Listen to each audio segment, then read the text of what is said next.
Do you ever find yourself gritting your teeth in the middle of the day for no apparent reason?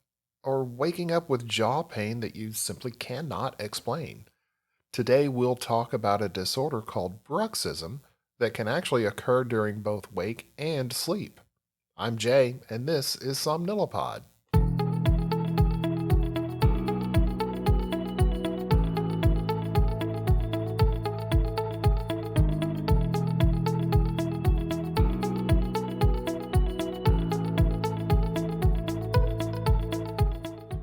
Hello, everybody. Welcome back. I'm glad you could join me. Today, the disorder we're talking about is a twofer. It can occur both during the day and at night while we're sleeping. It's a disorder called bruxism, and it is basically clenching your jaw and grinding your teeth. When it occurs during sleep, it is considered a sleep-related movement disorder, and it can often be associated with arousals from sleep that are caused by some other types of disorders. We'll talk about that a little bit more in a bit. Recent studies have shown that it is relatively common. Between 14 and 13% of the study participants showed that they had bruxism. It was more common in women than in men. And in general, bruxism is more common in children, but children tend to grow out of it as they enter adulthood.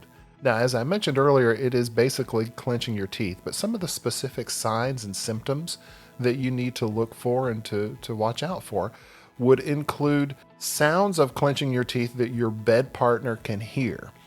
Now, from a bystander perspective, this is really gross. I have had, from a sleep study perspective, been studying patients in the past that have had bruxism, and you can actually hear their teeth grinding together. And it's almost like nails on a chalkboard. It is something that you can't do anything about, but it is so extremely frustrating. Some of the other things that you will look for will be teeth flattening, even fracturing or chipping your teeth. A lot of times, your dentist will notice bruxism before any of your other medical professionals will.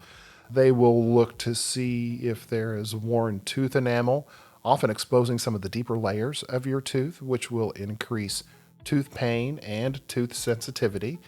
You will also notice a lot of jaw, neck, or facial pain or soreness, and that comes from just clenching those muscles throughout the night. Some patients will actually report that pain feels like an earache, but it's not associated with anything to do with the ears, simply because the pain sort of radiates up the side of the face.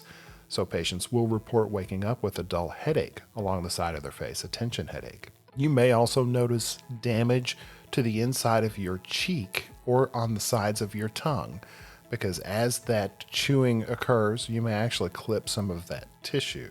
Now, doctors don't completely understand what causes bruxism, but they do know some of the things that can contribute to it. And a lot of times there are some physical and psychological factors.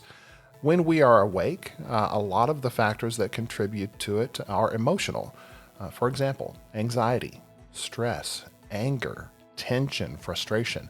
Those things can help us develop a habit of clenching our jaw during the day, and then it becomes part of our routine. So it's important to maintain awareness of what's happening there. Now, with sleep, as I mentioned, it often occurs with arousal from sleep or an awakening from sleep that can be associated to some other type of sleep disorder. So for example, sleep apnea causes repeated arousals from sleep throughout the night. We'll notice from the sleep study standpoint that the patients will have a disruption from sleep related to the sleep apnea, but as they drift back off to sleep, we'll see an increase in their muscle activity in their chin, and we'll hear the grinding sounds over the microphone, which again is just very, very creepy. Some of the other factors that tend to be risk factors for bruxism would include your stress level. Increased periods of anxiety and stress can often lead to anger and frustration and teeth grinding. Age can be a risk factor. As I mentioned, or rather young children tend to have it, but they will grow out of it as they age. Personality type, interestingly enough, People who tend to be a little more aggressive or competitive or hyperactive can have an increased risk of bruxism. And there are some medications and substances that we take that can lead to an increased risk. For example, drinking caffeinated beverages or alcohol. Even some recreational drugs may increase the risk of bruxism. In most cases, bruxism doesn't necessarily lead to a serious complication, but in severe bruxism, there may be some actual damage to the teeth that has to be repaired. You may also develop temporomandibular joint issues, TMJ. The temporomandibular joint is the joint on the side of your jaw that connects your jaw to your skull, and it sort of acts like a sliding joint. When you chew, you often hear clicking. That is from the temporomandibular joint. As I mentioned earlier, dentists tend to be the ones that will notice bruxism first. So some of the simple corrections that they can try to help forestall any sort of further damage to the teeth would be just simply using a mouth guard. Some patients respond really well to this. These are devices that you can get very cheaply either from your dentist or from a pharmacy, and they just simply wear them at night, and it keeps the teeth from clenching together. You may still have some of the jaw tension, but at least it's not damaging your teeth. Sometimes the dentist may have to actually do some dental correction in cases where the tooth has been, where the teeth have degenerated enough that it's affecting your ability to chew. So they may have to do some repairs there. Other types of treatment would be to help reduce your stress and anxiety. So relaxation techniques such as meditation, even working with a therapist or a counselor. You can even try some progressive muscle relaxation techniques, which we talk about in the archive. So check that episode out. It's important to be able to recognize the tension and adjust your behavior accordingly. But in some more extreme cases, sometimes your medical physician may need to take steps and provide with a short-term muscle relaxant to take at night before you go to bed. They may also provide medication for stress and anxiety to help reduce the levels of those and help adjust your anxiety levels so that you don't clench your jaw as much. And in certain extreme cases, Botox injections into the muscles along the side of the face can actually help. It reduces the muscle tension, so therefore it helps to keep things from happening.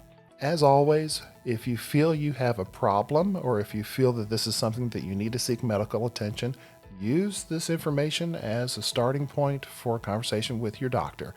Either your dentist or your doctor. You can talk to them about your symptoms and they will point you in the right direction to get those things taken care of.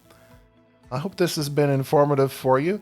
I always enjoy talking about some of the stuff that I have experienced and seen through my work and sleep. So it's interesting to be able to relay some of that to you guys. As always, please remember to follow me on the social medias, on the Facebook and the Instagram and the Twitter. And you can also follow me on YouTube. I'm starting to get more information up on there for you. So as always, please, until we talk again, make sure that you are making sleep a priority.